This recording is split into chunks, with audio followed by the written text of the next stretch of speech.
doing that. Yes, you're very silly. Silly Shelley. I don't know what we're going to do yet. I suppose we'd better start this blooming live stream, hadn't we, really? Well, Sunday shop do do do do do do. Sunday shop do do do do do do. Sunday shop do do do do do do do. Arr! Hello, hello, hello, hello. Greetings, salutations. Ahoy! Howdy! G'day! All the others. Yellow, my friend, and Tommy, you spexy beast, and Dale, you delicious darling, stunning Sheila. Yeah, we'll go with that. How art thou all? Hope thy art wonderful. I'm a vaguely human, just in time to take the dog to the park. Oh, give doggo a fuss.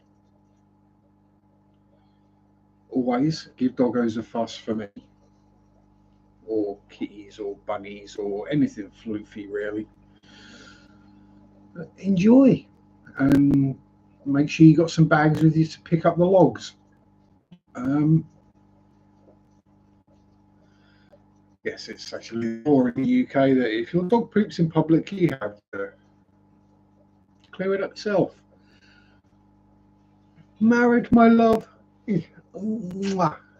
Yes, Jimmy darling. How are you? I'm all right. Barely human, vaguely human. It's good enough for me. Yeah, it's got to clean up the dog eggs. And it's soon time for the time of the year where people want to eat bunny eggs as well.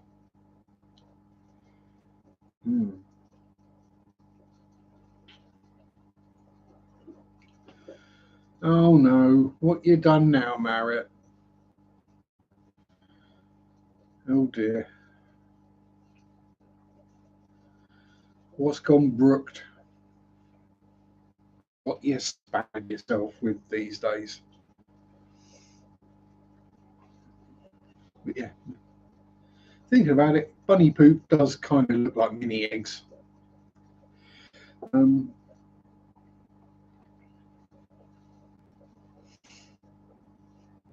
yeah, loving the tank stands, Tommy. They couldn't be anyone else's. They could only be yours. And mine are, as you see, mine are always just boring black. But then, you know, that's me. Fits with the decor.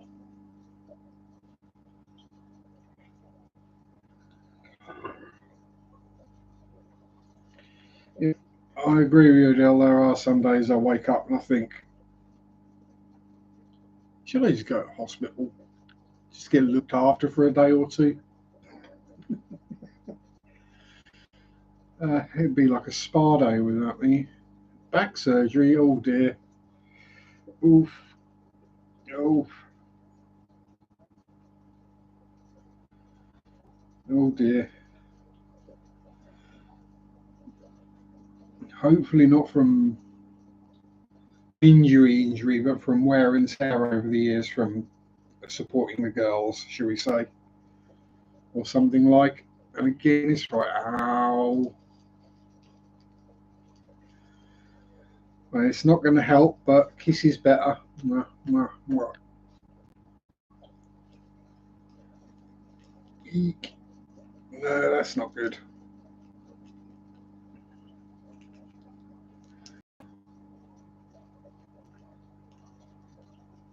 No more back. Oh, prolapse disc. Ow. Not good. As long as it was a disc and not something else that prolapsed. Yes, we've all seen those videos. Well, you rest up, you get well, and you do what the doctors tell you to do, and take all the painkillers.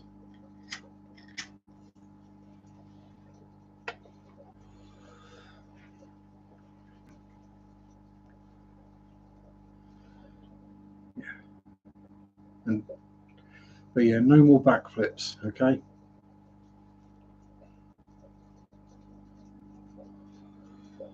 Mr. Moist Hose, how you doing now? Hope all is well with you. Good job my surname isn't Walton, really, isn't it? The amount of people who call me John Boy, I don't really mind. There's far worse things I get. Yeah. People that call me on a daily basis.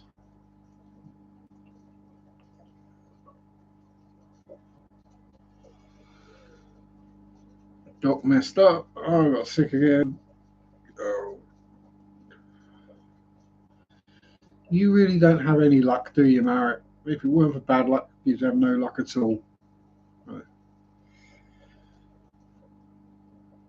I'm just hoping that it's like a karma thing, and eventually it all comes back and back, like you win the lottery or something. Wicked snowstorm going on. Ooh. Yeah, we've still not had any. Well, we had about that much snow one day for about 5 minutes. Yeah, we've not had any here in this part of the UK anyway yet this winter.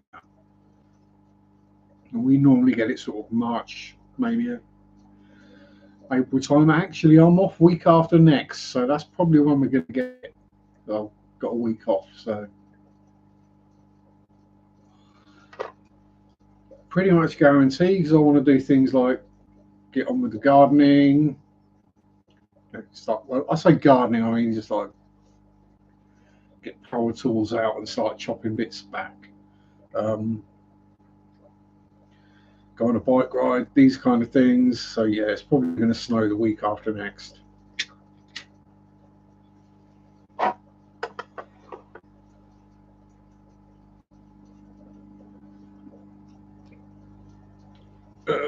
Oops, no, it's all gone down Oslo.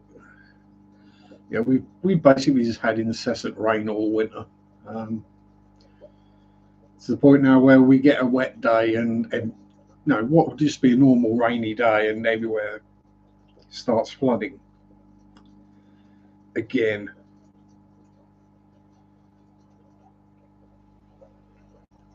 It's got to the point where it's not like, oh wow, flooding, everyone take pictures and go and see the flood, and it's got the point of, oh, not again, I'm going to have to go that way around.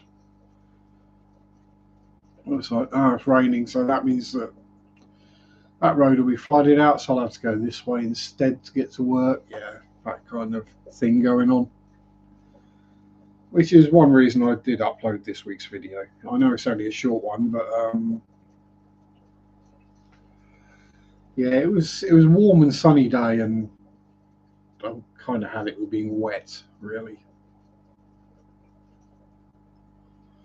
I'm wet enough without getting rained on twice a day when I go to and from work. Although I did get lucky on Friday. So when I went to do my shopping at Lidl's, hello Debs. I yeah, I came home, done my shopping, came home, walked through into the kitchen, which is like right behind me there. Started taking my shopping out of my rucksack.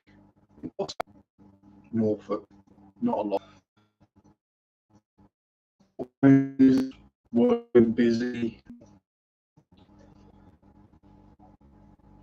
Nap literally at the edge of the nail bed. Oh, pain from spinal fluid leaking. Ow. But yeah, so the three middle fingers on each hand now have short nails or no nails. You know, that's just me breaking a nail is all, Adele. So I chopped the rest off. Before I had a really nasty accident. I mean, obviously nowhere near Marek's level of pain, but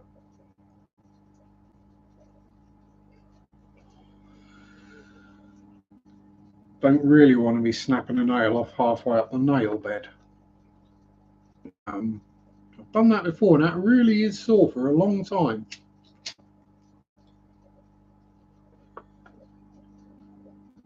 Oh no, still got the Coke spoons. And the thumbnails are still dagger-like, but yeah.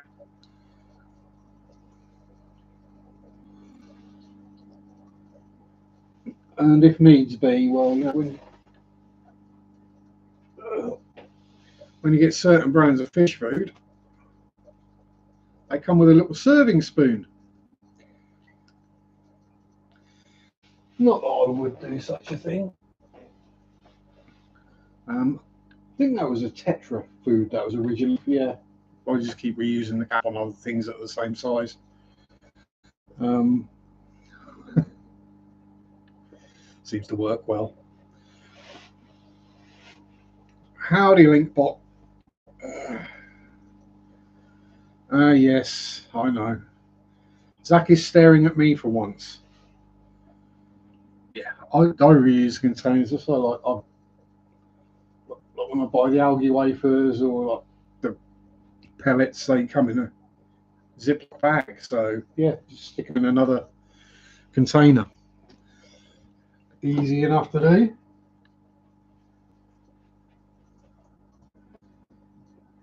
There you go, Marek. You can be judged as well.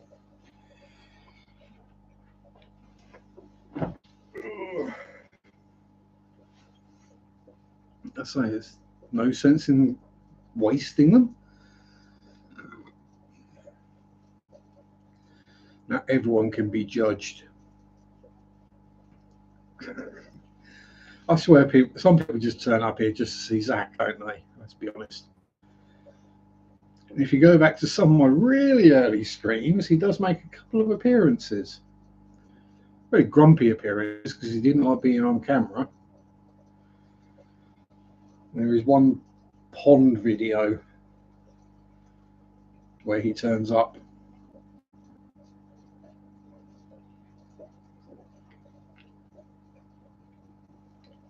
Meows at me, has a little bit of a fuss, and then walks away. Probably wondering why the human was in the back garden talking to himself and waving something around. Just checking I hadn't completely lost the plot.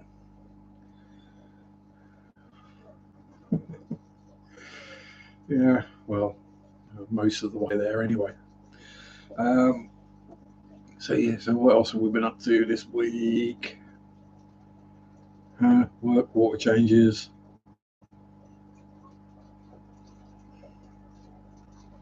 Upsetting people at work.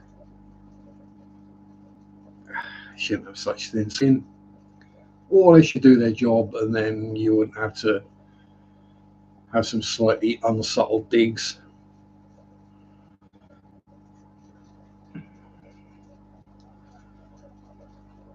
Yeah, they wonder what the heck you're doing. They're like, why are you talking to yourself, human? What's going on? You get that look. The look that only a cat can give.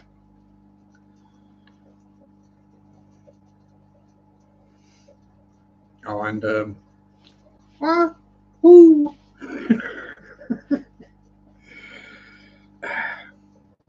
I'm determined to make that a greeting for humans.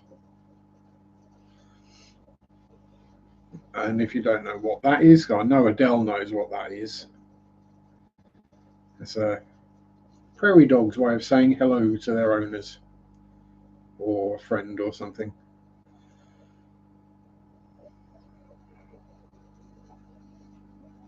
So I'm going to tell the manager if she wants to do everything, she's more than welcome to, because I'm too busy everywhere else. Yeah. It should. Yeah. It's one thing I cannot stand. I mean, I understand that some people need micromanaging and being told what to do all the time. Some of us, are kind of experienced and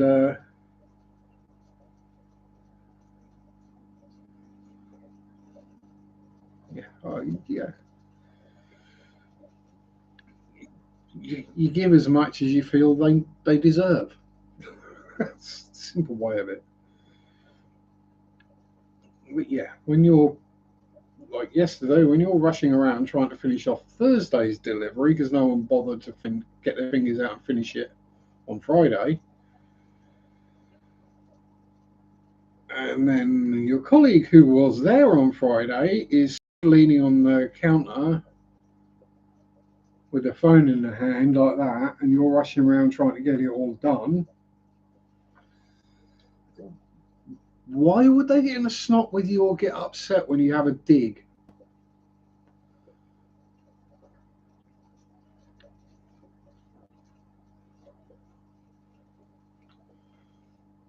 Or when you come back from break and they've got like, I'm going to block you so you can't come back in, and you go, all right, fair enough, you do all the work then. They get the hump. I don't know.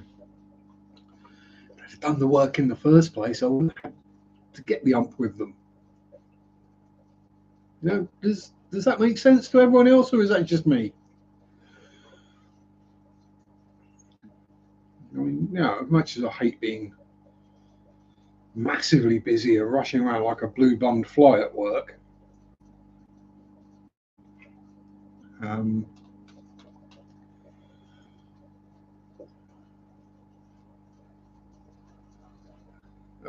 yeah, we're waiting for massive deliveries at the moment. Yeah, we're having a rearrange as well, which is why we've got big awkward deliveries. She's going to squirrel stuff away everywhere where no one knows, and it can't be unboxed unless by her. Yeah.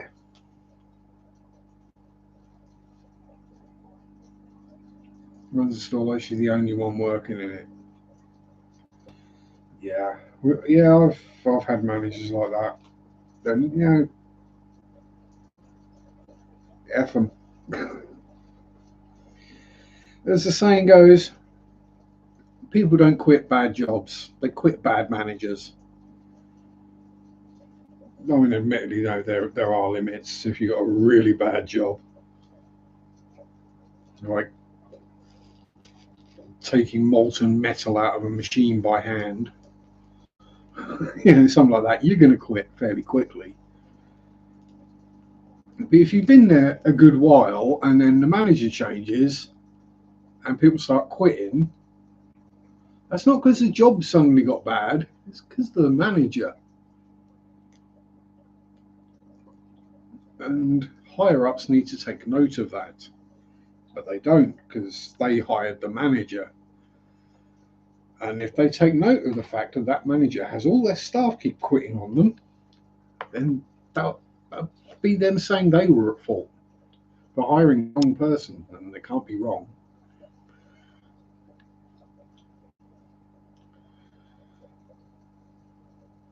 Other two won't quit because they're lazy, they don't care. They might have the right methodology there. As I say, you work according to how you're treated. So I get treated really well where I work now. It's almost a pleasure to go into work every day. It's even better now the person that we were all having problems with is gone. Although that's caused other problems because now we're short-staffed. Just as everyone's starting to have holiday. Yeah, great. So we're having people come in from other stores to help out for like odd shits. Joy.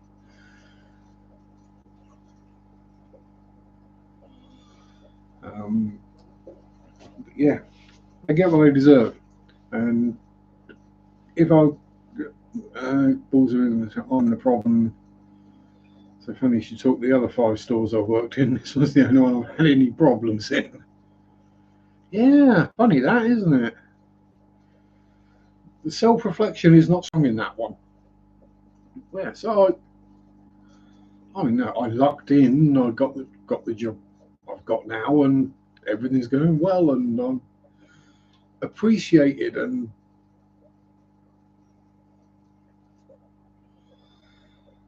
respected. And some of the younger ones have taken, especially the younger ladies, have taken to nicknaming me Dad. Generally, it seems if they've got a problem or a question, they can come to me and I'll probably know the answer. Need the other store to step up and transfer you in. Sounds like it can't come a moment too soon. Big work sucks hug.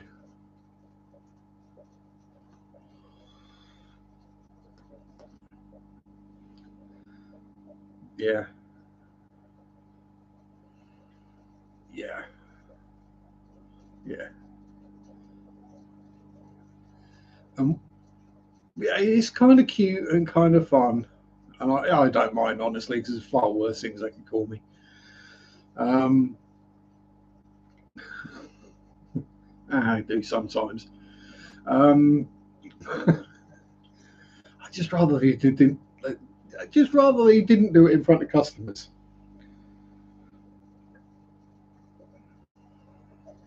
But, you know, it's like they forget and they got a customer asking for something and they don't necessarily know what it is. It's just like having to wander past saying, "Oh, Dad!" Oh, cry out loud. Yeah, it's okay when it's a regular and they know that I'm not their father.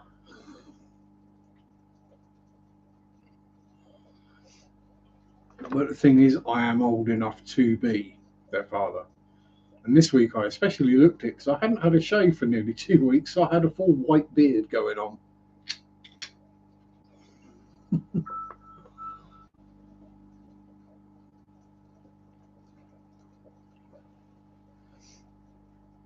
Yeah, I mean, I wish that I'd be a lot happier if a bunch of this all fell out and that went grey and didn't fall out. But this is falling out and that's going grey. Wrong way round. I wouldn't mind being a luscious Lothario of a silver fox that didn't have to shave. Now that'd be quite cool.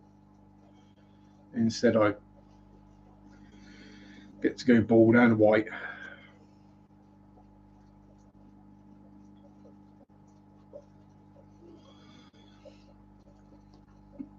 Well, redheads don't tend to go too grey, though, do they, Adele? Not something I've ever really noticed in the past, although whether redheads do just tend to colour their hair to get rid of greys, but it's not something I've noticed too often.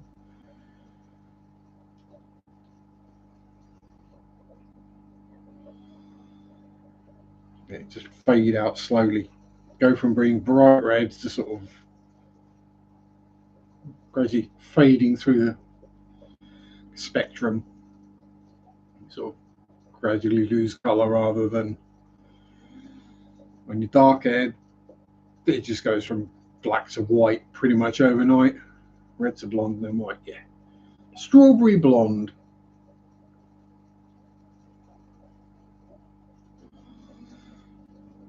But it does also seem to happen a lot later in life as well. So there's an upside to not having a soul.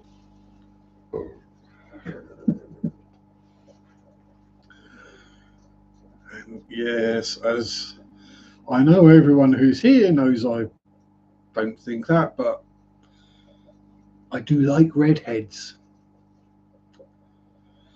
I'm just joking.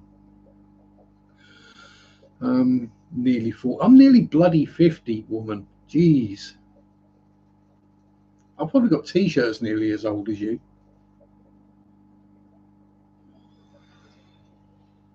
Actually, that's scary. How old is my oldest t-shirt?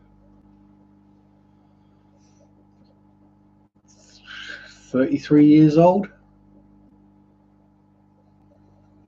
Yeah. I've still got my 1991 FA Cup final shirt. I can still just about get into it as well, which is kind of scary.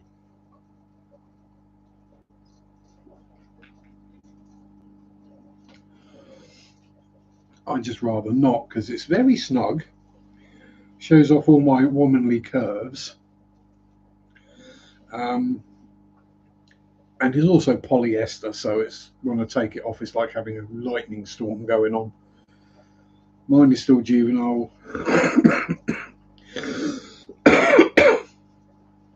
everybody is screaming, "Are we dead yet?" Yeah, stay that way, Adele. You've got to keep in touch with your inner child. The day that you don't find farts funny is the day that your mind has gone the same way as your body has. Howdy, Homer. Oh, have a donut. Yeah, polyester is nasty, but it's what football shirts were made of in the 90s.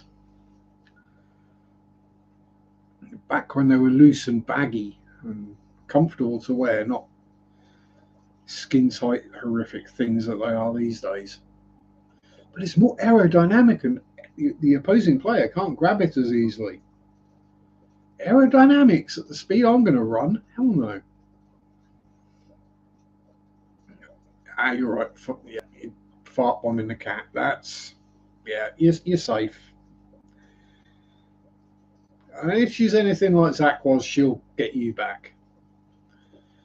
I've woken up before to a warm breeze in the face and the sight of a cat's butthole right next to me because he got me back, literally.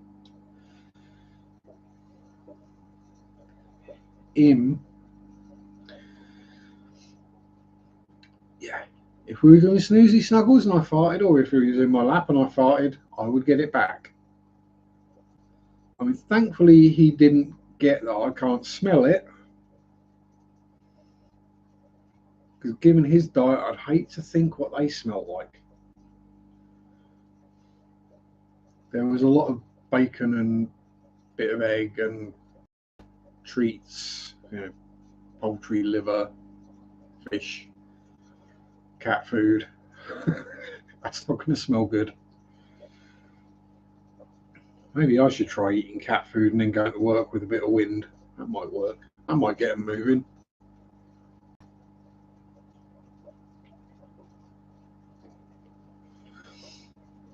Every time I see someone standing there or leaning on their phone, just leave a cat fart. That would make a move, wouldn't it?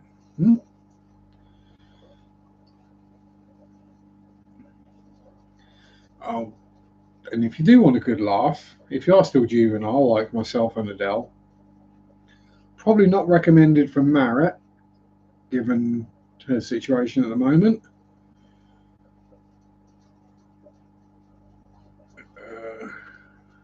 How do you know when you have too many fish? When you prepare a dinner plate of frozen food?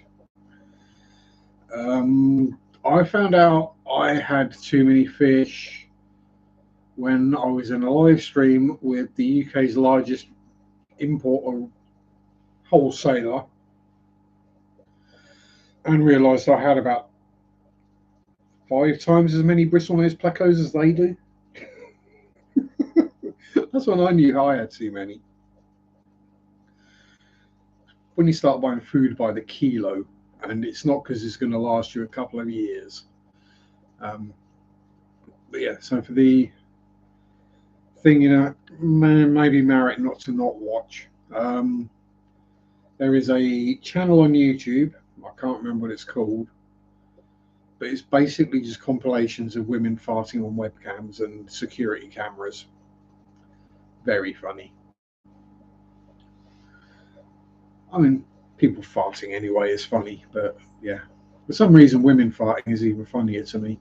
It's because I'm not used to hearing it as often. When you eat ramen. Yeah.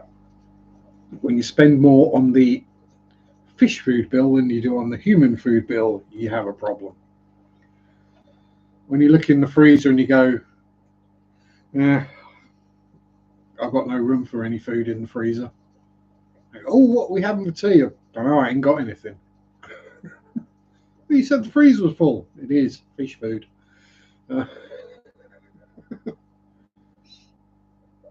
Yeah.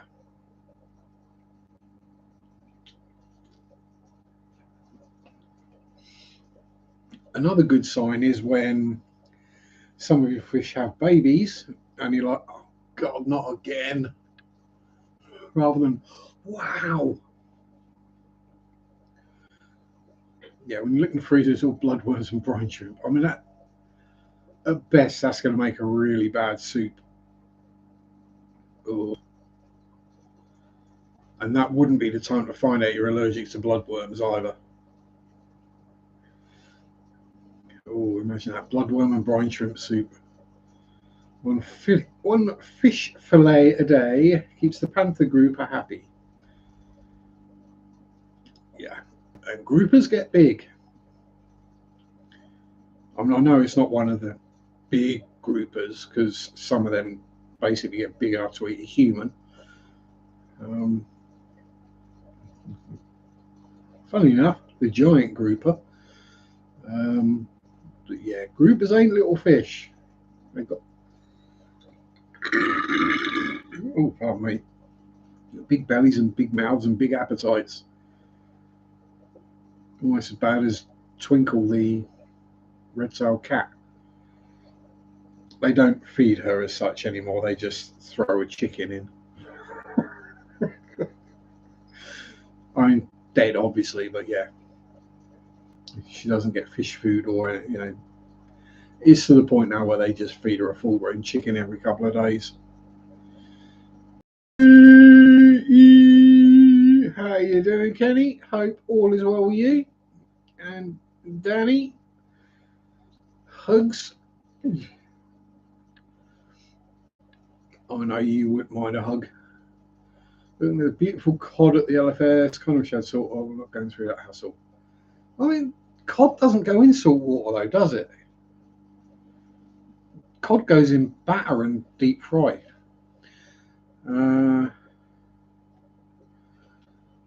Quarter hole had 1 to 2 hands of koi food for his fish.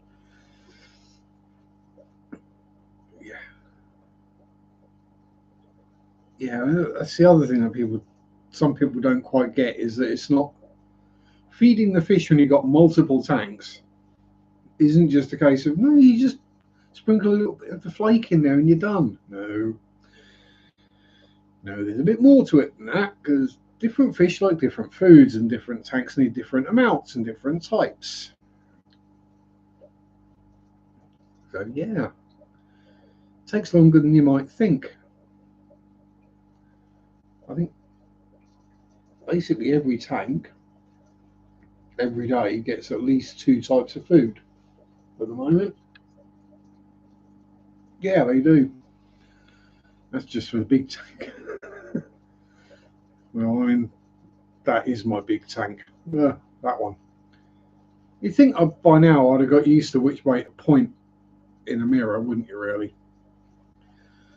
My brain just doesn't compute mirrors and everything being back to front.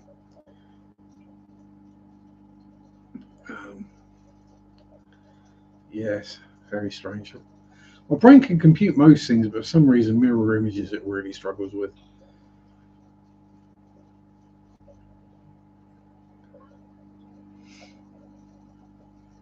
Even just like if someone's taken a selfie, but sometimes the camera or the phone, whatever, will reverse. It'll mirror the image, or it won't mirror.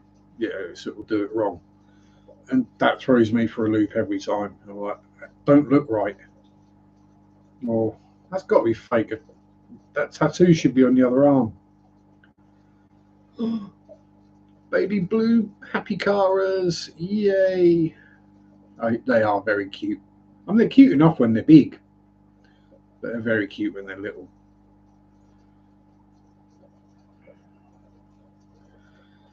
I mean, yeah, I'm still tempted to see if I can get hold of a female. If I could find one that's guaranteed this is a female,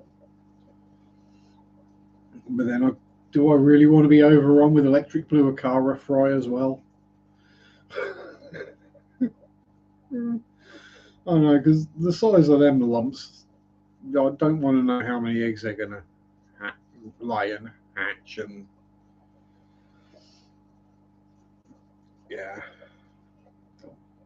And good news, all 3 clown plecos are still alive. I did actually see all 3 at the same time the other day.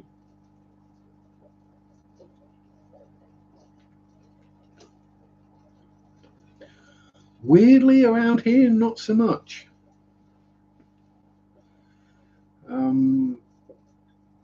Is when I bought the electric Buakaras, they were like £35 for a trio. Now, because they're a relatively recent man-made fish, aren't they? So,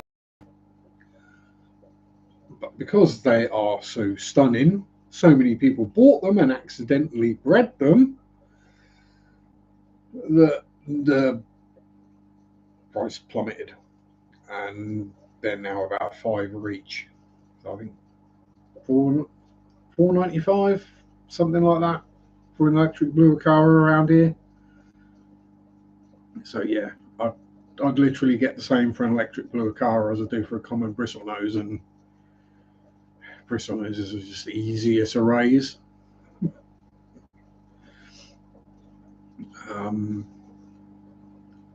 So it'll be when I get the Nanacara going.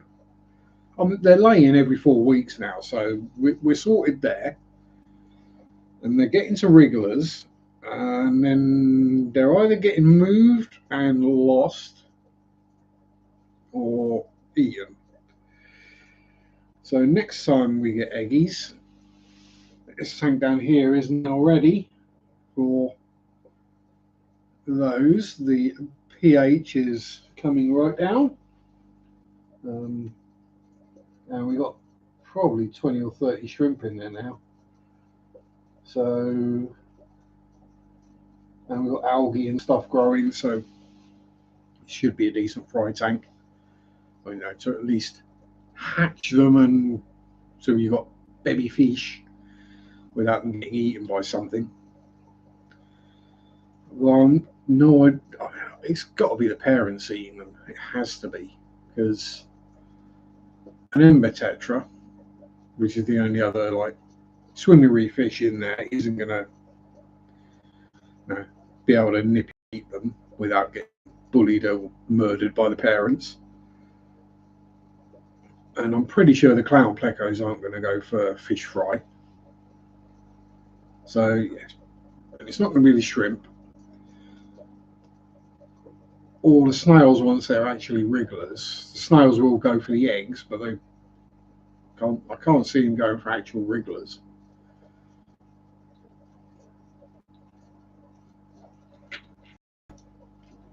So yeah, it's probably the parents. So next time they lay, I'm going to grab the plant pot they lay on and just pop it in that tank there. See what happens. I mean, if I'm losing them every time anyway, what's the worst that can happen? I lose them all. But I'm taking one thing out of the equation, not being eaten. So fingers crossed. I'm going to have to de-snail that one as well, because there's a lot of trumpet snails in there again. So did you know trumpet snails hibernate? Yep, the water in that tank was getting down to what I would call winter room temperature, which is 15 degrees C, probably a couple of degrees cooler. And it looked like there were no snails in there whatsoever. Then I put some shrimp in there, so I turned the heater back on, and all of a sudden the snails start coming out the substrate. It's like, oh right. I've not seen a snail moving in there for months, and oh, here they are. Fine. There we go. Other news. Maybe this week I might video it, but probably next week I'll upload. I'm going to do a species profile on the yo-yo loaches, aka clicky boys. Because it dawned on me that's about the one thing I've got I haven't done a species profile on yet. I've done one on everything else, so it might be time to get some new fish. see if I can find something else that hides a lot and I can do an entire video on. A full species profile and you don't see the fish in the video. I still can't believe how many people watch that clown pleco video. Like, seriously, it's like a however many minute video on clown plecos and you don't see a single clown pleco in the whole video. Why? Because they're all hiding. It's probably the most accurate video about clown plecos there is, because you just don't see them very often. When you do, you're like, oh wow, there's a clown pleco. Or you put your hand in the tank to move something and you accidentally grab hold of one. Like, yeah, oh, it's a pleco, that's okay. Oh, made me jump momentarily. Oh, drop me back it in. That's going to be loud. So Homer's grow out tank gets 3 times flakes or pellets and 2 times frozen food mixed. So right, the lid was on the backy tin, so we haven't had backy go everywhere.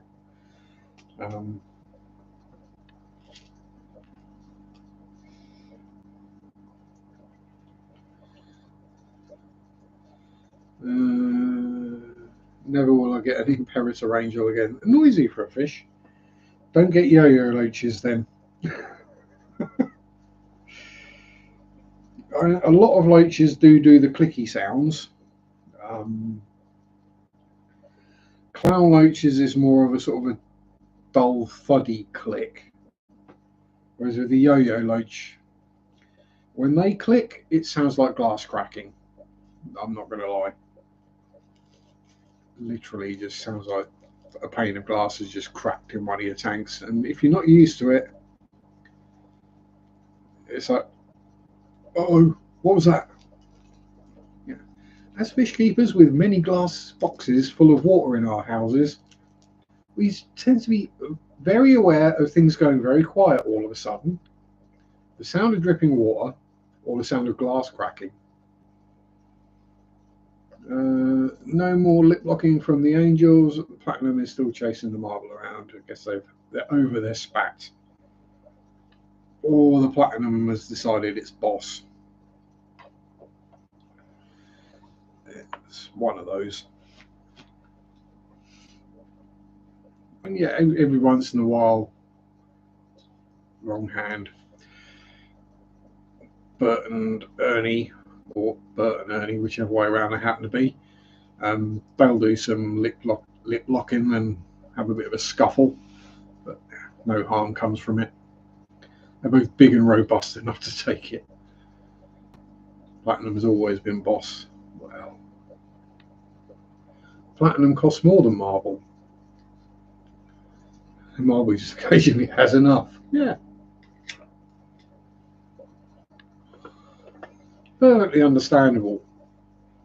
We would have done it if we were bullied at school or something. Every once in a while, we just had enough, snap and break the bully's nose.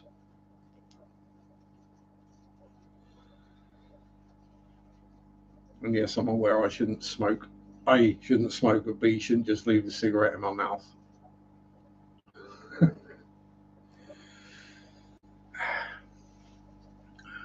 Comes from when I was a gamer.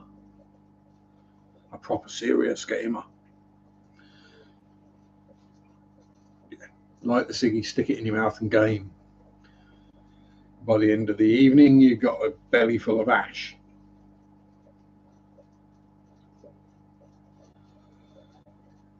I mean, just in general, platinum is more expensive than marble, as in the material, not the fish.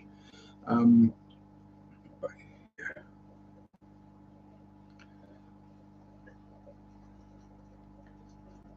I hate getting smoke up the nose. That's why it goes in there like that, because then the smoke don't go in my nose. It's just when it gets really short, it goes up in my eye, and that's not good. When you're playing the first-person shooter and you're having to keep blinking and because you got tears in your eyes because of smoke getting in them, you tend to get shot. But yeah, I never had an issue of smoke going up my nose. I mean,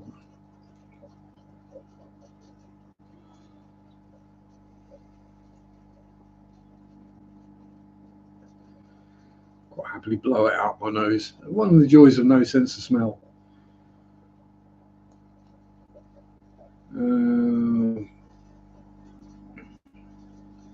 Wish I could keep more than one dragon wrasse. Finally, a baby fish that isn't scared, but there's a reason they're not scared. I mean, I don't know my salty fish, but I know what wrasses are like because we have them wild off the coastlines here. Ballon wrasse and what's the other one? I can't remember.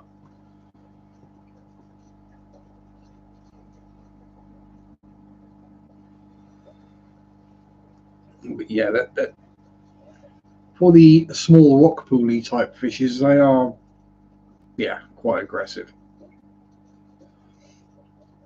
Whereas blennies and things, they'll just swim away and hide.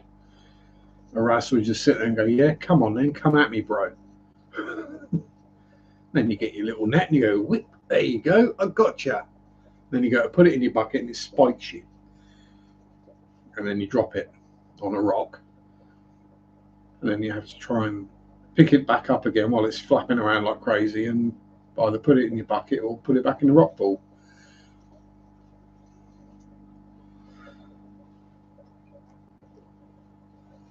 It's like when you take a young kid fishing for the first time, especially in the UK, and they catch their first perch, which, if it's not the first fish you catch, is probably the second species you'll catch. It's usually a roach or a perch, maybe a carp these days.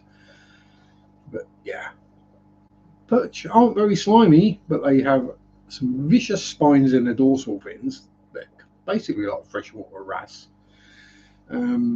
Spines on the end of their gill plates. Yeah, they just spine you.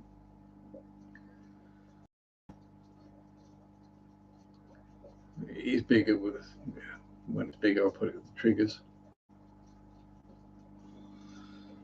Yeah, wrasse can hold their own.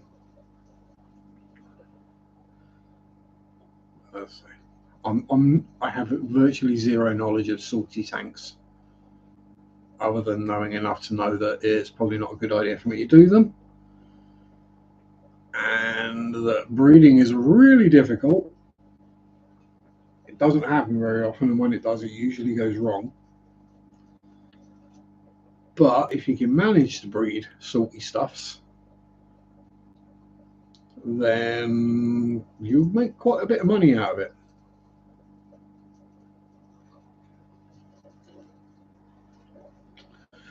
First fish was a rainbow trout. I mean, I forget how many thousands of fish I caught over the years. There are ones you definitely remember, and the first fish you ever caught sticks in your mind. And for me, it was a roach about that big. No kidding, it was literally about that big. Maybe a bit bigger, but tiny little roach, and I was so chuffed to catch it.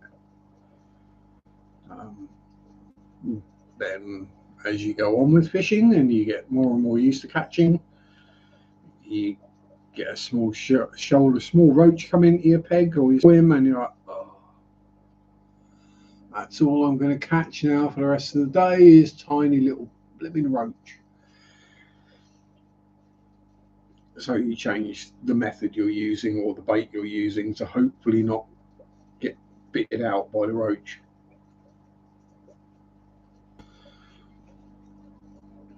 And you just, if you're float fishing, you use a bigger bait on the bottom, get it down there quick. So the weight further down the line so that it sinks a lot quicker.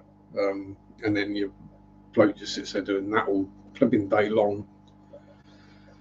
As the roach are trying to eat the shot that are on the line. I know it looks like a hemp seed, but geez. Yeah. So then you just switch to using bigger baits and less sensitive setups. Depending on the species, clownfish and seahorses are a bit easier to breed. Yeah, but if you do manage to breed them and you get successful at it, you then got to try and sell them, which is where the problems come. Because yes, clownfish are probably the most popular salty fish in the trade because of Nemo. But even then, there's only so many people that are going to have salt tanks that want clownfish. Whereas something like bristlenose plecos, yeah, you could probably sell 20 bristlenose plecos to make the same amount of money as you would selling one clownfish. But it's a lot easier to sell 20 bristlenose plecos. Tricky part of the clowns catching babies. Turkey-based Aurora siphon, that's the best way to catch anything that's fry-sized.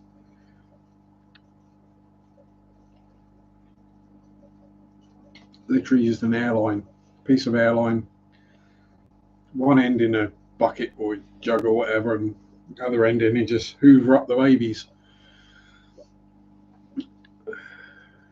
It works, trust me. Trust me, bro. Oh, pardon me. That's what my guts think of me trying to be cool. Yeah, I'll stick with catching bristle noses. That's a lot easier. I mean, so I did do an order today for the LFS, which is why we were down there. And in an hour and a half, well, slightly less, probably an hour and a quarter actually, maybe. Take out the bait, yeah. So, yeah, a little bit over an hour, I managed to catch 70 bristle noses, 40 shrimp, and 90 snails.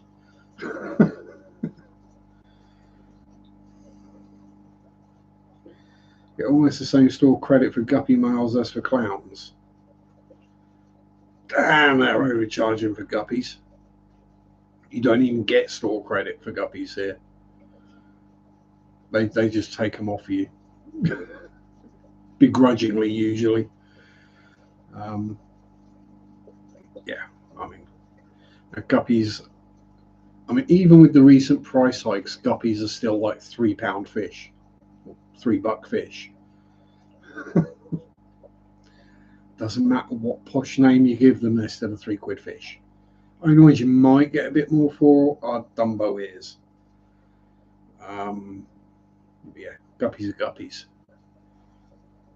Don't matter how inbred you make them, what weird colour combinations you make them, they're still a guppy. Which a lot of guppy breeders get very upset about. I remember one a good few years back, it was actually a British guppy breeder. And they were very upset. They went to their LFS and they found that their LFS was selling the whatever absurdly long name they've given this breed, flavour of guppy that they breed. They were very upset they were selling them for £2.95, and they should be selling them for £25 each because they were such and such and such and such. They're undercutting me. No, they're just flipping guppies.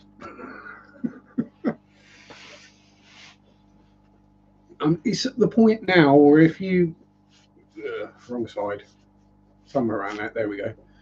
It's got to the point now where a wild type guppy will actually sell for more than a fancy guppy because you just don't see them. I mean, if I was going to get guppies, I would go wild type these days.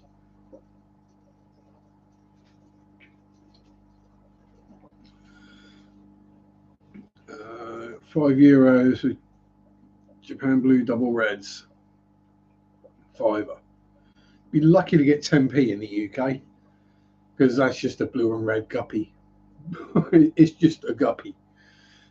Yeah, you know, specialist breeders or whatever might give more, but if you just go into a local, you know, an LFS, your general fish shop, aquarium supplies, yeah, 10 maybe 20p if you're a valued customer. Most people don't get anything.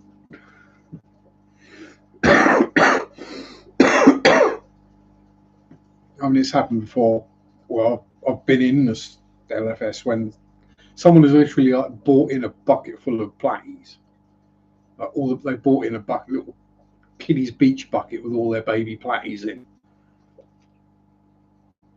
and they got handed it over, and they sort of carried on standing there, and they're like expecting money, and the guy's like, "No, we don't pay for platies. We've got our own." Yeah, it's probably a good job they left before I undid my bag and went, all right, so here's a bag of these, here's a bag of these, another bag of those, a bag of them, and hand over the invoice. Yeah, I get paid cash, not store credit, because I can. And there are, if I go other places, like if I was totally overrun and absolutely screwed, then there are other places I could take fish and get store credit, but I'd rather not, because let's be honest, if you're taking in 100 brittle noses or whatever, a quid each, now or whatever, what really is there when you kind of reach the limit on the amount of tanks that you want? I mean, obviously, I'd want more, but I want someone else to look after them. You know, when you've reached the limit on the amount of water changes you're willing to do every week, let's put it that way. Then,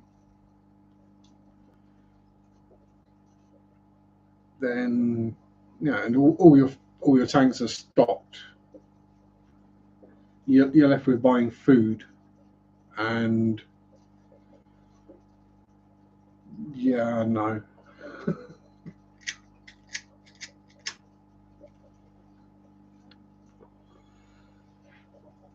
So the main one I go through is algae wafers, and I'm not paying shop prices for a tiny little tub of algae wafers. Even the bigger tubs that I see in most shops would probably maybe last me a week. And I'm sitting there going, yeah, I can buy a kilo sack for like less than double what you're charging me for 100 grams. Or 2.2 pound instead of like 4 ounces. It's like, do I want to buy half a pound, or do I want to buy 2.25 pound for the same price?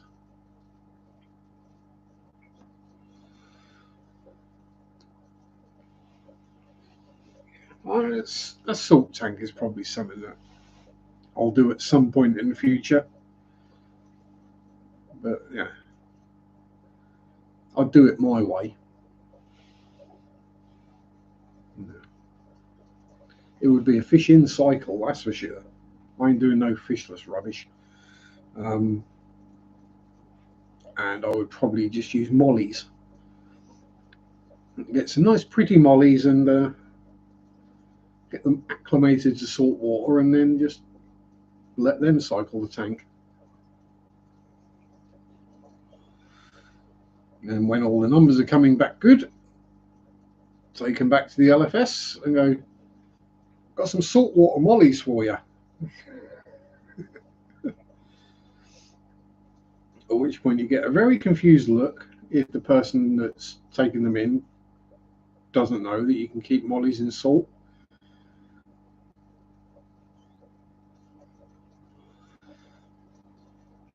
And I wonder if they'd sell them for more. If just because they're saltwater mollies, no, it's exactly the same fish. No, they can just do well in fresh or salt. They probably end up charging 3 times as much, and then just taking some of the mollies they get in every time and sticking them in a saltwater tank. Howdy, Arnold. Good evening, sir. What a shiny, sunshiny face.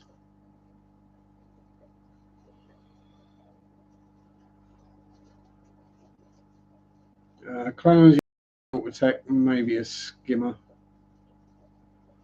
Yeah, I mean, I'd probably just do something in a fluval flex, to be honest. You know, I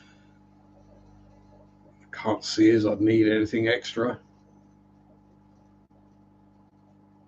The flex does a pretty good job of skimming itself with the high level entry to the filter.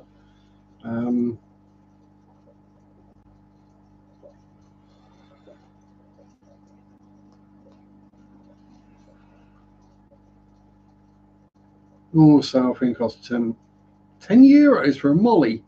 Geez, that's another £3 fish. It's back from an 8-mile walk. Well done, you. Enjoying McDonald's and well deserved. Yeah. All those calories you just burnt off, put them back in. Yeah. So it's last time I had a McDonald's, nobody had even heard of COVID. So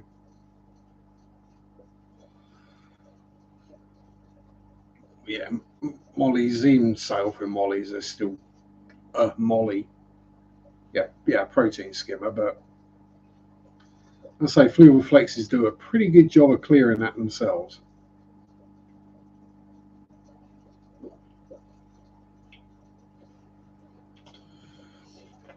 Especially if you aim one of the filter outlets to basically skim across the surface, then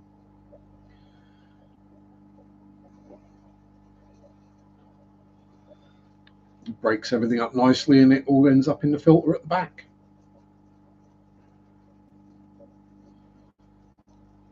Dunmarine found it very, very easy. I found the bigger the tank is, the better around a sump as well. Yeah, I don't do big tanks and I don't do sumps. To me, a sump is just a tank that hasn't got any fish in it. I mean, let's be honest, if I did a sump on, it'd be the Roma behind me, the sump would have substrate in it, be planted, and probably have a very large shrimp colony in it. Probably bristle noses as well.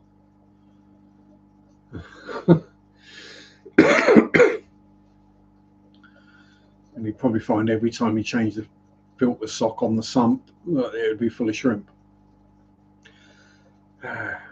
Much like every time you clean out the filter in a shrimp tank, it's full of baby shrimp.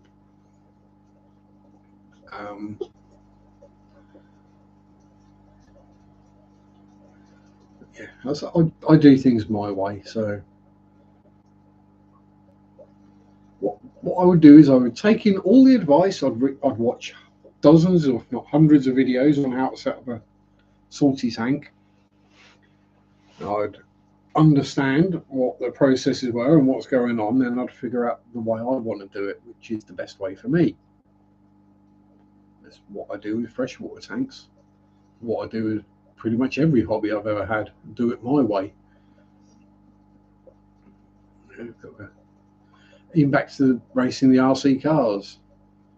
Like, oh, this is a great setup for this track. All right, I'll get those springs, get that oil, change all the setup of my car. Ugh, that's horrible. That understeers like a mofo. Change it back. Always got some critters in the sumps for keeping the sump clean or aggressive fish. Yeah, it's a good timeout spot. But yeah, that's what I do. I wouldn't necessarily have a sump. It would just be a planted tank underneath that you don't see. So,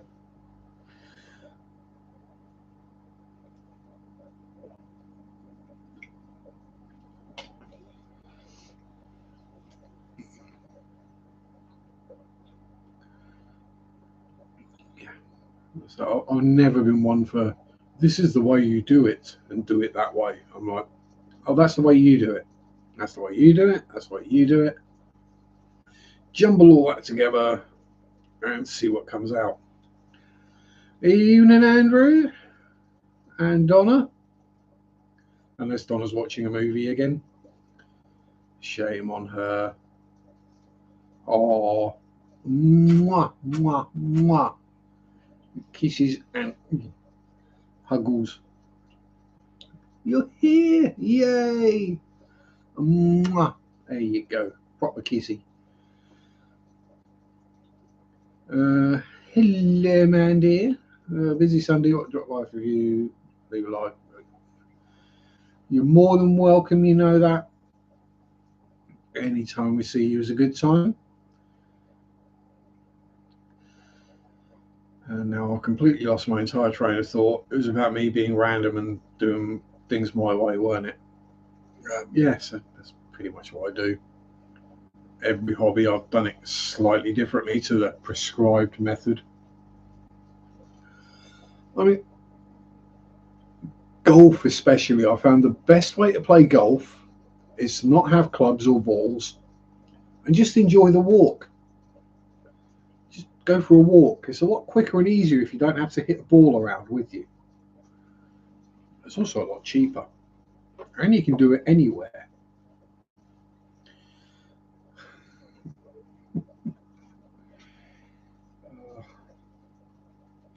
I still think they should make like professional golf courses harder to play, not easier. You know, like longer grass, not filling in the duffet. What have we done wrong? Not seeing you. I've been working Saturdays. That's the problem. I get stuck at work every Saturday. And by the time I got home, had some tea, and then done all my chores and gone shopping and what have you, it's sort of like half 8, and I'm absolutely.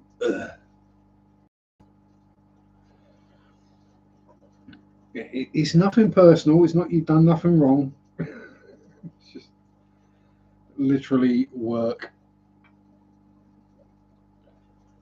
But I say I can't grumble too much because the reason I get Sundays off is because I work the Saturdays. You know, working retail, it's only fair that everyone does their weekend bits. So, yeah. And plus, because people don't like working Saturdays or Sundays, we're normally fairly short of staff on a Saturday. Give someone else a chance to win the quiz. I've not planned my work breaks. Breaks? 6-hour shift, I'll get to nip out for 2 ciggies. That's it. And earlier on, I was grumbling about colleagues standing there with their phones in their hands while there's work that needs doing. I'm not going to do that. Yeah, give somebody else a chance to win. Yeah. Well, you know, just don't put questions in I know the answers to, I guess.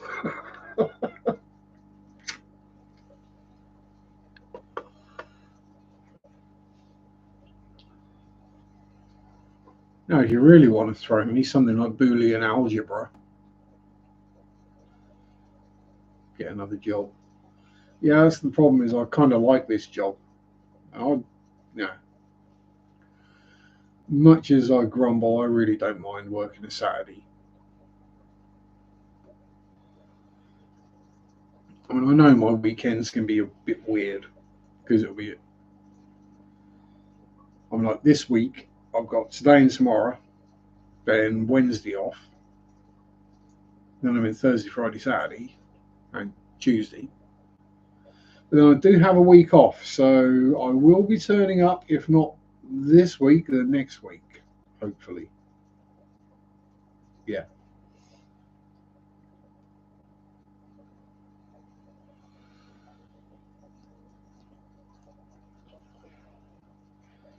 Providing I don't get ill or get massively behind on my chores, because I decide that napping is far more preferable to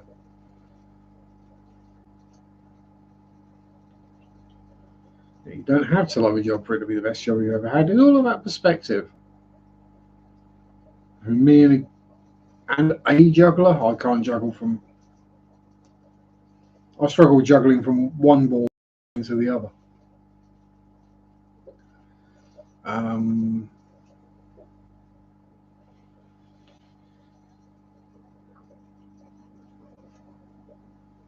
but yeah, no, I just know random stuff about random things. That's all it is. Facts go in and stay there. Other things like people's names and what day it is just float off into the ether. Pardon me.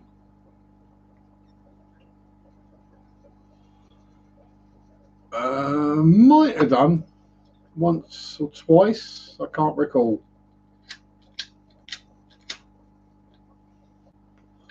Is Juggler running away with the quiz this year so far then? Do I have to come and stamp my authority again?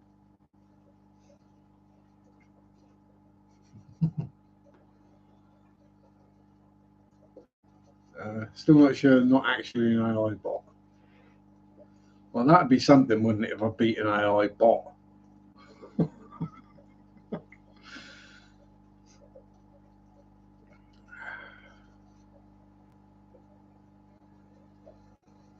No, we're not going to go with that joke. That's really crude and a bit too revealing.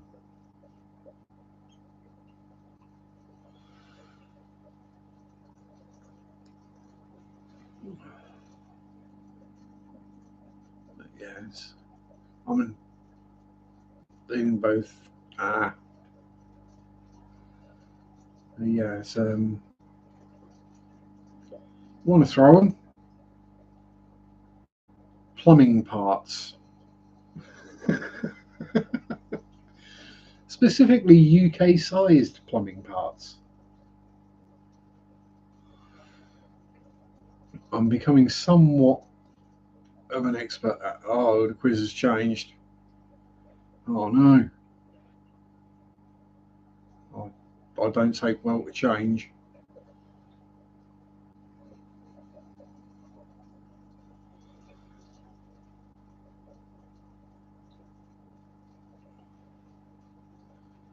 Aqua D. I think I've seen a movie called that. It was a parody of Aquaman.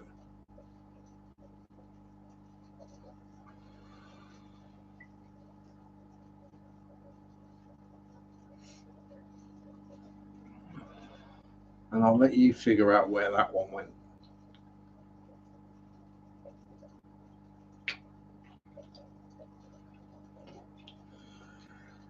Well, I've got to say, it's surprising how long some of them ladies can hold their breath for. Um, yeah.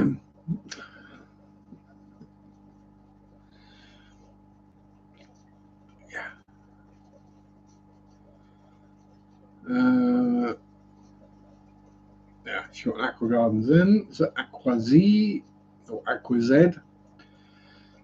So Andrew is Aqua D. Or a quad.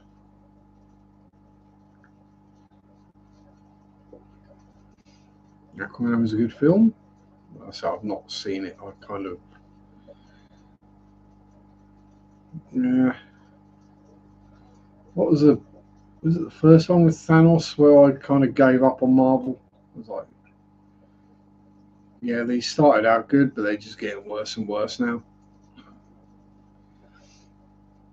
Like any kind of series of movies, they start out decent and just get worse and worse. But you know, watch like Nightmare on Elm Street Part 8 or whatever. Yeah, just not good. But watchable because it's kind of funny. Um, Start waking up for work. Have a good day. Oh yeah, Shape of Water. A slight difference between those two movies. Have a good day at work, Adele.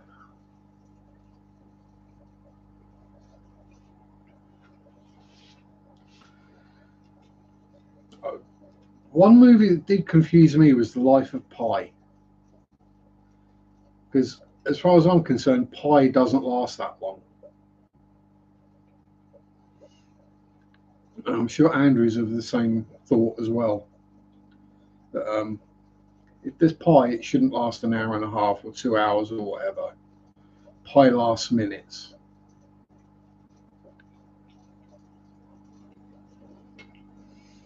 Pi gets inhaled at an alarming velocity. It does in this house anyway. Had a question on it on Saturday.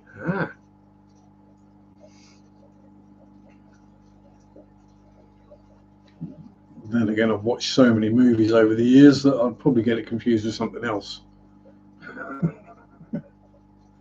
Like Piranha Double D or something like that.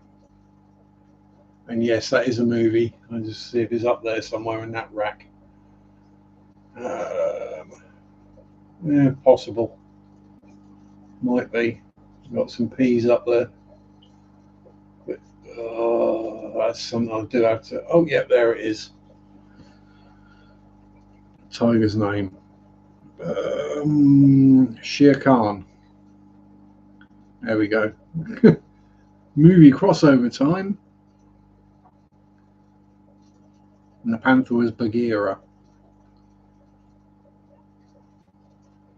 That it was. Starring the one, well, I say starring, with a cameo from the wonderful Gianna Michaels. Showing all her best bits.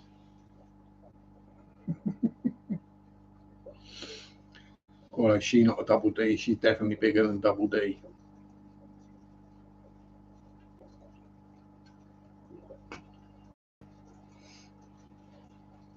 Richard Parker was the name of the tiger. Yeah, so I've not seen Life of Pi either. Generally, those kind of movies sort of pass me by. I'm like, yeah, I'm not really going to enjoy that. Yes, it was Kelly Brook getting the girls out in the first Piranha. Was it Piranha 3D? I think. Is that one up there? I've got both of them.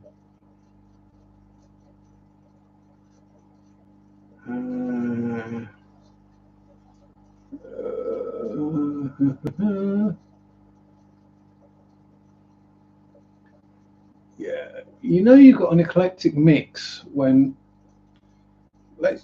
I'll just read through a part of this shelf. Paranormal Entity 2, Piranha Double D, Showgirls, Star Wars, Queen of the Damned, Revenge of the Nerds, Day After Tomorrow, Whiteout, Wrecked, Trick or Treat, Wrong Turn 2, War of the Worlds. I can't read what that one is from here. Paul, R.I.P.D., Willard, Zombie Strippers, Wild Hogs, Wolverine, Godzilla, Black Dahlia, Deadpool, Castle, The Light, or White Noise, White Light, Vacancy, Hills Have Eyes, Fury, I can't read, Battle of the Pacific, X-Men 2. Yeah. Lovely jubblies. Yes, they certainly are lovely jubblies. I think that's one of those movies where many a tissue was sacrificed, I believe. And not in the same way as something like Her Lovely Bones, where there's a different kind of bodily fluid being put into the Kleenex.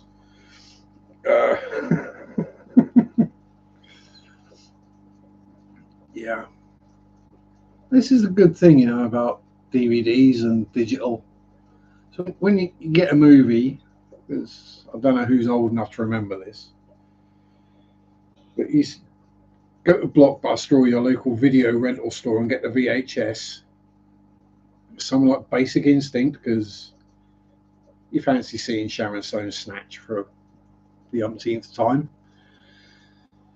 You stick it in, you read it because no bugger ever did, and you hit play and you sit there. And then when it gets to the scene you want to watch, it's been paused, freeze framed, rewound so many times at that particular point of the tape that it's basically unwatchable. Bet I'll watch Blue Lagoon. The original with Brooke Shields or the remake with Mia Jovovich?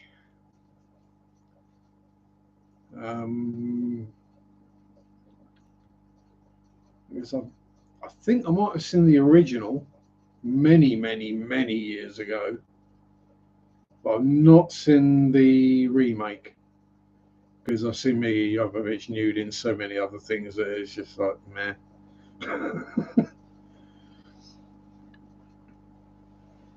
Yeah, 1980. A very young Brooke Shields. Who's what was that movie? Not American. Sorry, American Beauty. That was the one where Thora Birch was actually underage when she filmed her nude scene, so her parents had to be there. I'm thinking, okay, it's kind of weird enough that there's a 17-year-old girl getting a bits out on camera. Wowzers. Arnold and I have similar sized DVD collections. Actually, yours is bigger than mine, but I haven't bought any for years and years now, so that's probably why. I don't even have a DVD or Blu-ray player at the moment. I must fix that.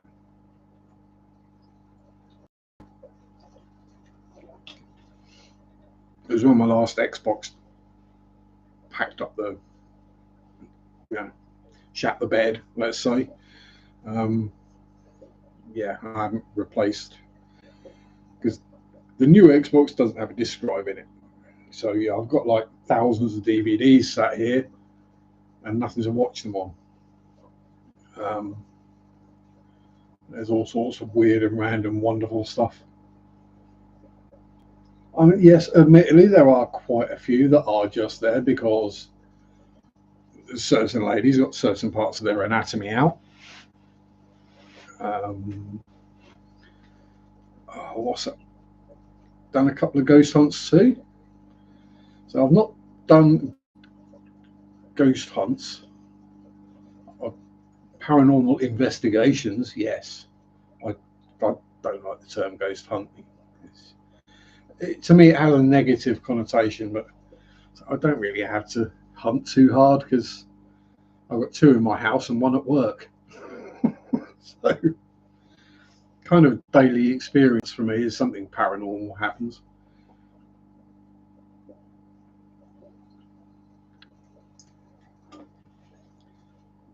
Again, whether it's that boy jumping on the bed,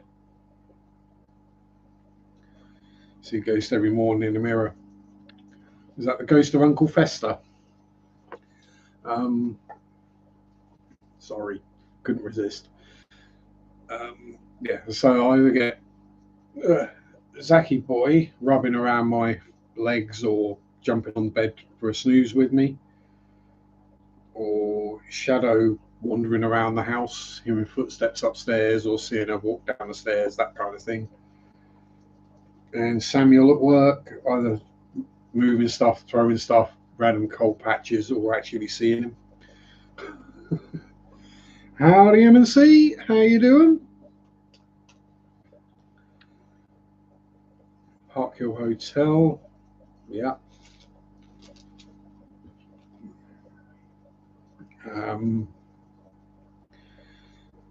If you want to go somewhere that's not nice, but not necessarily malevolent, there's something there that doesn't want you there. Icklingham All Saints Church is a good one. Tibbetshall St Mary has. It depends on how you are as to how they are. Mary and I found them friendly and warm and inviting. Other people have been petrified. But a lot of it goes to me. I mean, I think of the paranormal spirits, ghosts, whatever you want to call them, they're people. So if you treat them with respect, then it's usually returned. And if you get the vibe and the feel that they don't want you there, much like if you go visit someone and you're starting to feel like you've outstayed your welcome, you probably have, and you should probably leave. Right? So yeah, I just treat them like you, normal people, and I generally don't have too many negative experiences. There's been a couple. I mean, there's that demonic thing that I found in a barn once, and then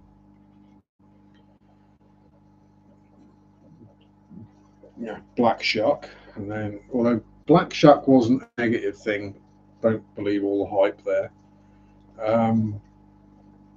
I think he's more of a guardian spirit that kind of looks after lone travellers. And then what was the other church? Church on the Boudica Way, just outside this, Thelverton. Was it Thelverton? Yeah, where basically a dog grabbed me around the thigh, just above the knee, when I recited the Lord's Prayer,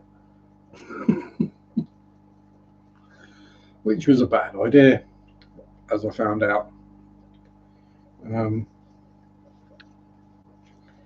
Yeah, so I mean, given all of the various encounters I've had over my life with various unexplainable phenomena, yeah, that's literally the only negatives.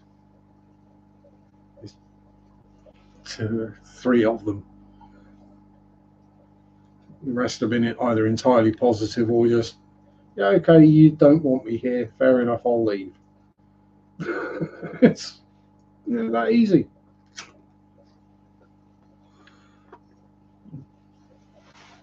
And people wonder why, when they try and rile things up just to get something on camera,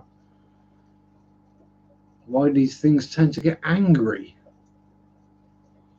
I wonder why. Could it be because you've gone into where they live and you've basically been an absolute douche canoe, and you treated them with disrespect, and you're trying to make them angry, and then you get angry, and then you get scared? What? It is interesting. See, you can't just like read a book and get all the facts on it, because there are no facts. Nobody actually knows what's going on. We just know there's something we can't explain that's going on. We can come to our own conclusions. So I've got my own conclusions about what it is and what's happening, and the way I act seems to work for me.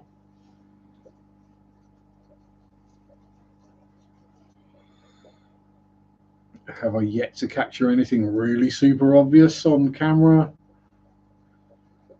other than a couple of bangs when I was in Attleborough Church, and then a picture of shadow peeking around the top of the stairs, but you can't really see much. It's just the shadow that shouldn't be there.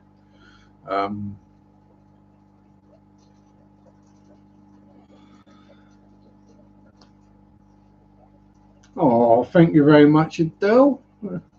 $2 super chat. Thank you very much. And lots of ghosty emojis.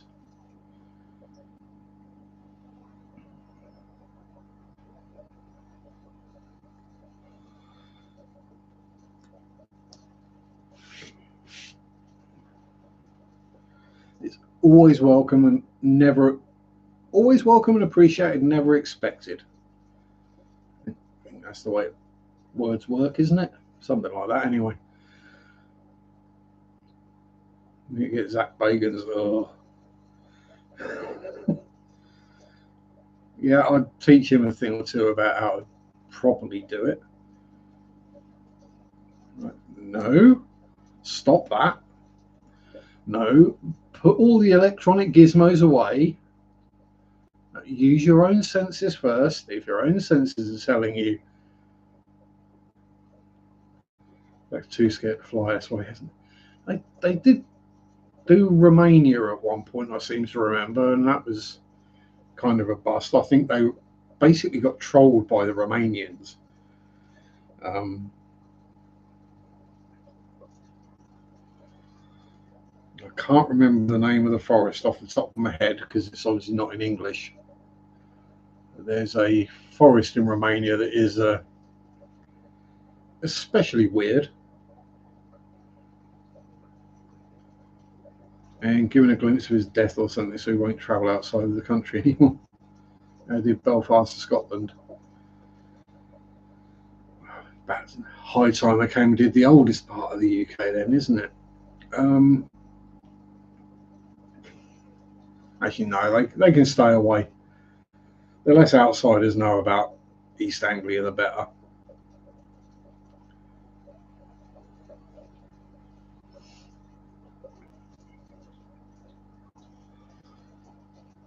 But yeah, that's one of the things that always gets me with shows like that is, you know, these are supposed to be big, burly, tough guys, and then something goes bang or a shadow moves or something, and they freak out. You're like, A, you're supposed to be a big, burly, tough guy. B, this is your job.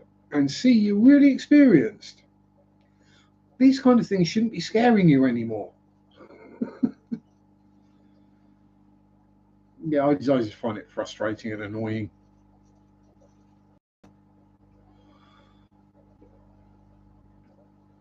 Um, yeah, when you got people who are just starting out, or Aaron, yeah, that's the one. People are just starting out, or got their YouTube channel, and they get scared when something happens. That's kind of believable because they might not be used to it. They might have been doing paranormal investigations for a bit and not really had anything happen. The first time something really does happen, they fill their little panties. Oh yeah, they definitely ham it up, but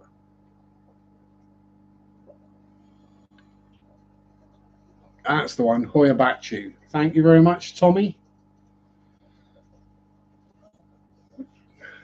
How the heck did you know that, or did you just Google it? Did you just sit there with Google and go, haunted weird Romanian forest? And Hoyabachu came up. Yeah, so it is something I've been used to pretty much all my life. So,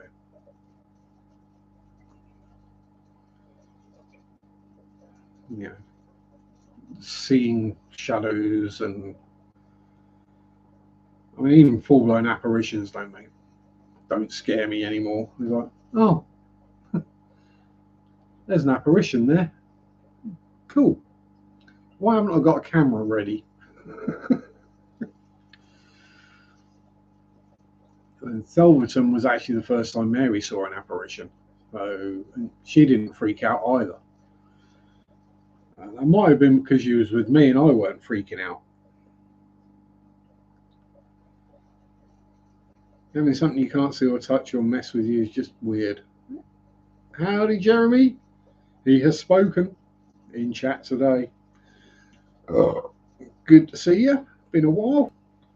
Hope all is well. Yeah, it's weird, but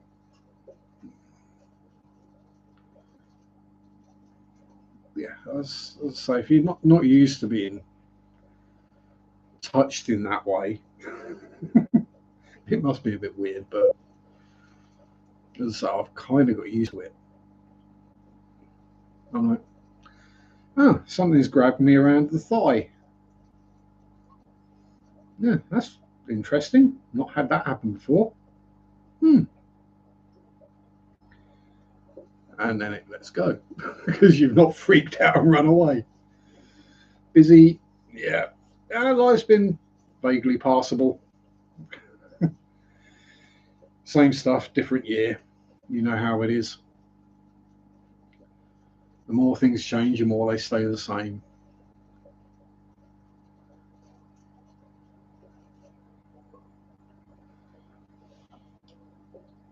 Yeah, so darkness. dark has never worried me either. I mean, bear in mind, I say this as someone who saw the spirit and had a conversation with the spirit of their great grandmother at the age of about 5.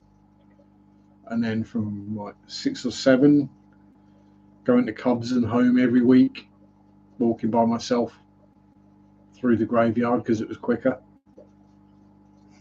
Yeah, I'm missing the point. Yeah, I know.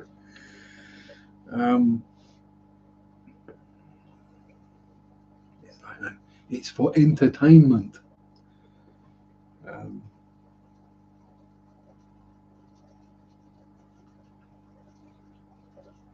Yeah, it's purely hamming it up for the camera and overreact just to make good TV.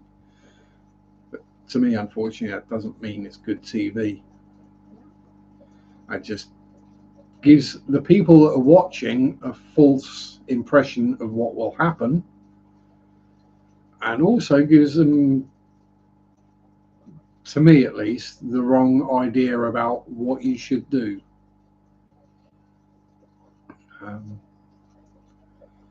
So, you know, they say treat other people as you'd like to be treated yourself. Well, to me, the same that goes for dead people as well. You know, treat them with a bit of respect, and they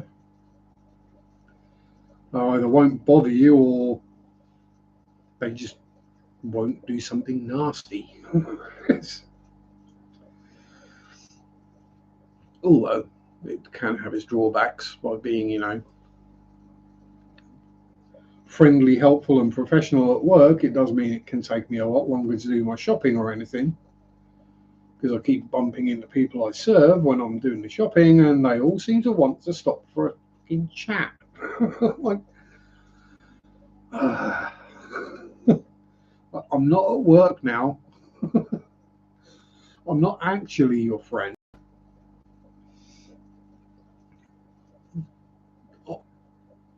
No, how I am at work is not how I am in reality. In reality, I don't like people. I like to be left alone when I'm out in public. Obviously, if any of you guys, subscribers or whatever, spot me out and about, although I think actually everyone here is pretty much half a planet away, or at least on a different continent, and or has already met me in one case. Yeah, if you're a YouTube viewer and subscriber and you think I might know who you are, feel free to come up and say hello. Chances are you'll get a hug. Possibly especially the person who commented on one of my videos. Was it last week? Yeah, it was a video about one of the tanks I got from Pets at Home. And yeah, it was nothing nasty. It was just a normal, oh, these are cheaper now. They've gone down in price. Oh, bonus result. But yeah, she went by the username of No Knickers Emma. So yeah, I'd quite like to meet her. You know, just find out if her username is correct and true, maybe.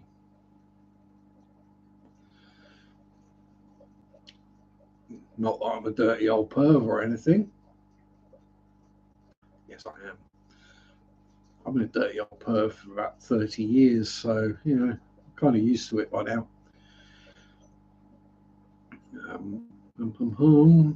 And yes, the reason all the fry tanks are looking a bit low is because I did take water out of them earlier to go into the bags when I sold the fish. And yeah, for some reason, that one is having a algae bloom issue, or not algae bloom, bacterial bloom issue at the moment. It might just be that 200 bristlenoses and about a dozen limia is a bit too much for that size tank. But now I've got a bit more room, we can have a bit of a jiggle about and a shift about and well, hopefully.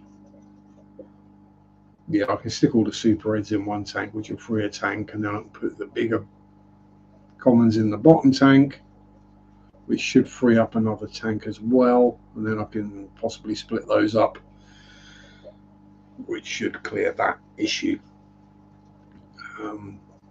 Yeah.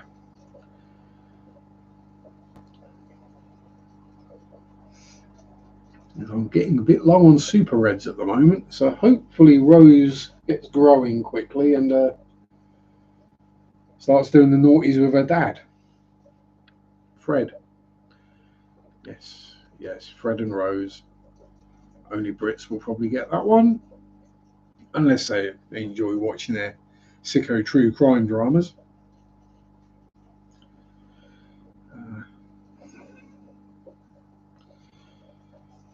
Hey, it was originally Fred and Ginger, then Ginger unfortunately died, and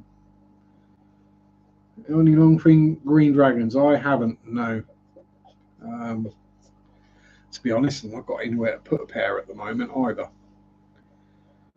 Is that something I would want to keep to themselves? I wouldn't want to stick them with a common or a super red or a lemon blue eye, just so I kept them pure, as it were. Didn't get any weird gene things going on. Yeah, that's something that's on the list at some point in the future, to maybe get some green dragons or something like that. Pretty sure I'll get a fair bit of money for those if I bred them, given what they normally sell for in shops. And I'm pretty sure if I sent a text to my guy, do you want any long fin green dragons? I'm pretty sure I'll be like, yes.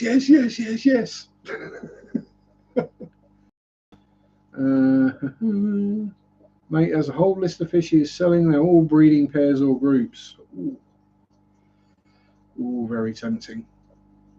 But so I've literally not got tank space at the moment, really. Not for bristlies anyway. Not without getting rid of somebody. Then don't want to do that. I mean, not unless someone kicks the bucket anyway. And the one that's most likely to is probably Spotty, because he's the oldest by a long way. I can't even get it right when it's in my own head. Angels pass. Cribs definite pass. Rams definite pass. Garami's definite pass.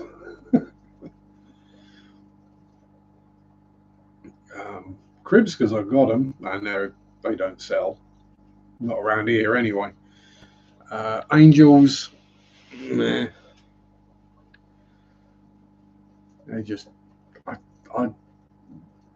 had an angel once and then it went rogue. But yeah, I'm not really a fan of angels. So Rams just really hate my watering. Garamis don't do much better in it either. Plus, they remind me of pepperamis, which makes me hungry. Although if I had a pair of Garamis, I would probably call one Pepper and the other one Rami.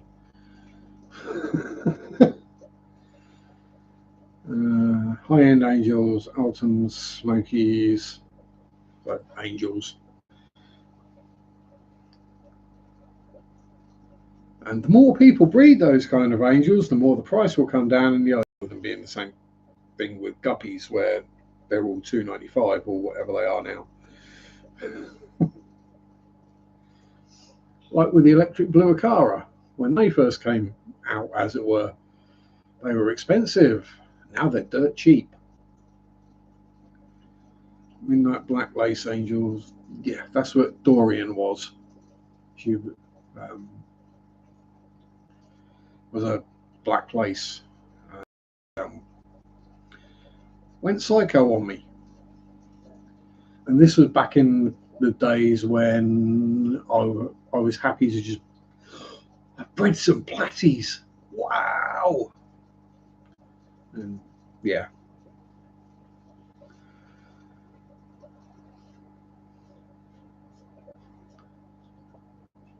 Yeah, my LFS they're fiver at most. But again, that's because pile them high, sell them cheap kind of thing. If you've not been to Swallow Aquatics, yeah, they got hundreds and hundreds and hundreds of tanks.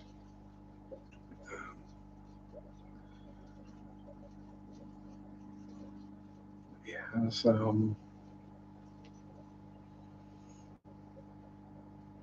oh, ow, ooh, ooh. Although I've been sitting in a weird position, nah, or I'm getting too old to be sitting in a folding camping chair for 2 hours. Um, oh, was that a snail? Have you just found a snailie? Well, it was a snail. You just murdered it. Good Shelleys. Um, Again, that's one of those things where you think, oh, camera. By the time you think it's too late, um, because then you would have seen a shell dweller ripping a limpet snail to pieces. Not quite as gory as when you see a large ramshorn snail being destroyed by a yo-yo loach. That's because ramshorn snails do have blood, and pink ramshorns especially have very bright blood. It's kind of gruesome to watch, but fascinating at the same time. Yeah, yeah, that's all gone now. I hope we're getting some Yucatan sailfin mollies soon. Ooh.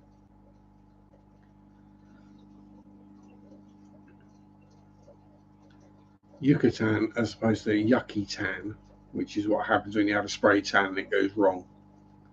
And you look like a piece of 18th century furniture.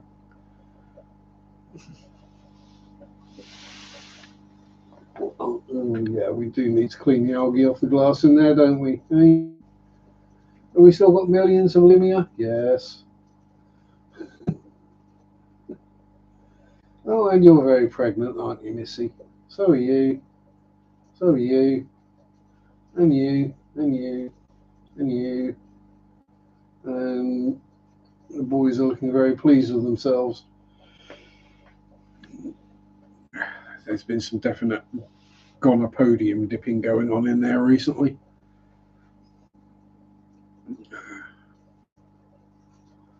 I did find a dead one the other day, but hoping to breed my discus all being well. Okay, so it's nothing against them. It's just one of those fish I've never really had that much interest in. They seem to be very fragile and very just hidey uppy and not really do much. Apart from keel over dead the moment you go near the tank or do a water change or don't do a water change or feed them or give them slightly different food or someone passes wind in the vicinity of the tank. I joke, obviously, they're not that fragile, but well, either way, some people talk about them, they could well be. But again, a soft water fish that doesn't do, I don't know, kept in pH of 8.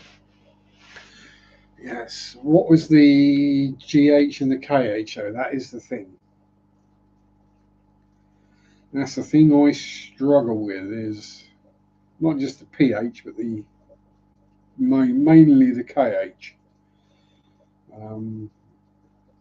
Because around here they're basically just swimming around in liquid chalk, uh, which is why the soft water tanks use the magical power of butt water or rainwater if you're being polite. It's absolutely through. Yeah, but again, it's having the tank space and the suitable tank, which I don't have.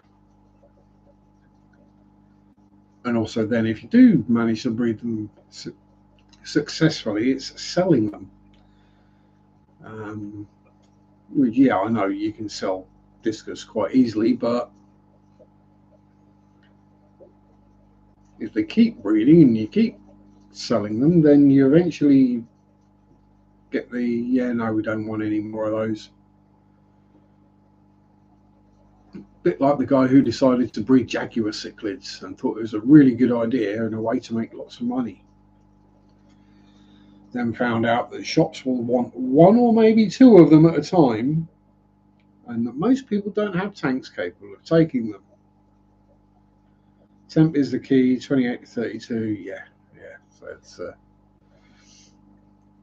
in that case, they've got to breed and you've got to sell them because you've got to pay the bloody electric bill.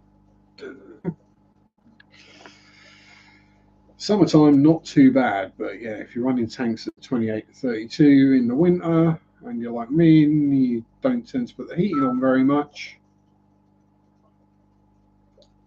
you tend to find a lot of neon lights on a lot of times in your tanks. And let's be honest, this winter I haven't put the heating on at all. Has it got cold in the house? Yeah, a little bit. Do I own a blanket I can put over my knees? Yes. Do I own a jumper? Yes. Do I have several hundred litres of water that's heated to 24 to 26 degrees in my living area? Also, yes. So, yeah. Basically, I've been using the fish tanks as storage heaters this winter. And believe it or not, the electric bill has actually been lower than if I'd been running the tanks and put my heating on, because I've got electric storage heaters. So I think I'll stick to how it is, unless it does get real cold.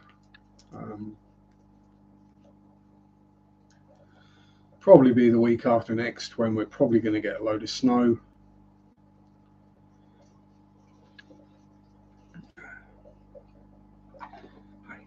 If I'm going to be off work for a week this time of year, you can guarantee that's the week that it snows. Let's just be realistic about this. That's what's going to happen.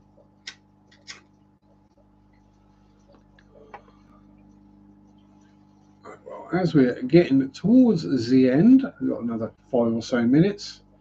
Does anyone have any questions? Or any videos they'd like me to make within reason? Whether you want my opinions on a certain thing or my take on a subject or that kind of thing.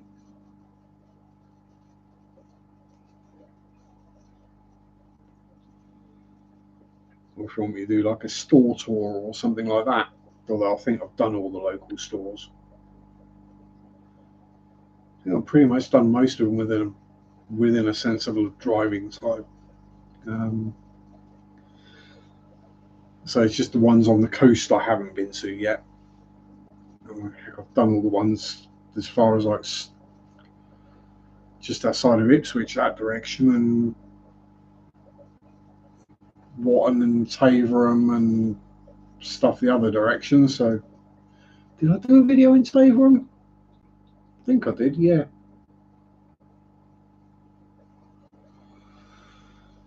But that was rather busy, so it's kind of tricky to film in there. It's busy, it's noisy, and it's a garden centre at the end of the day, and people that tend to go into fish shops are probably more used to the concept of YouTube videos, whereas people who go to garden centres really aren't, and they just don't care. So they'll be really noisy and swear and do things like that, or purposefully stand right in front of you as you're filming a tank.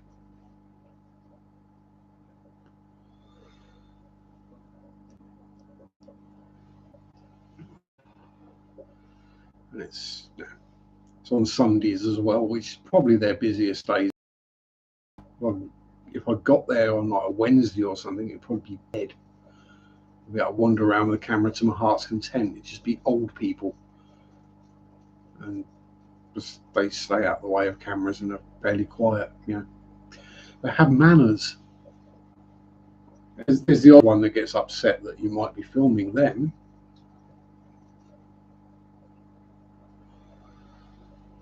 So, no, you're not that interesting. And yeah, I'll say, if you're trying to keep other people out of the video so you don't get any grief for it, it can make filming in public places real difficult. Just don't do what like the Insta spammers and the thick thoppers do, or the gym people do, where they get upset that someone's walked past their camera shot. So you're filming in a public place, it's going to happen, deal with it.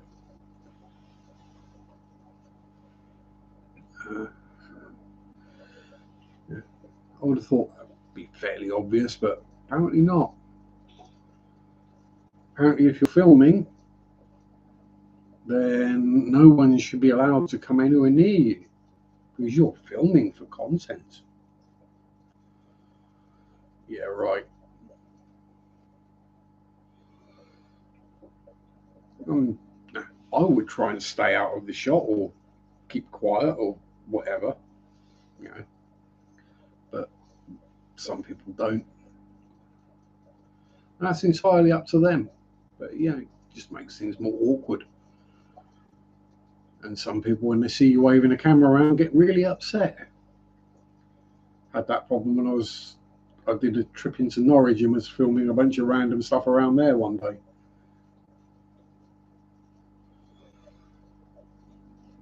Someone thought I was filming them, and I'm like, the camera's not even pointed at you. It's pointed in a different direction, and I'm obviously talking about the history of the place. Why would you automatically assume I'm a perv that's trying to... I don't know.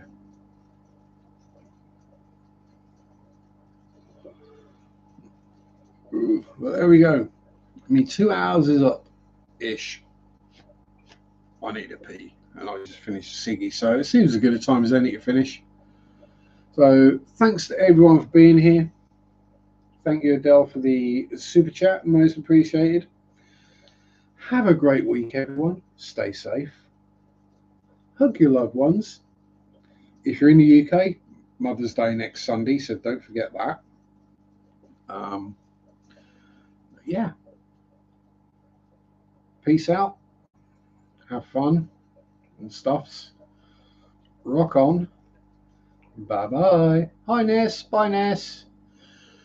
Sunday shop do do do do do do. Sunday shop do do do do do. Sunday shop do do do do do do do do. Monday suck do do do do do. Monday suck do do do do do. Monday suck do do do do do do do do. Will this guy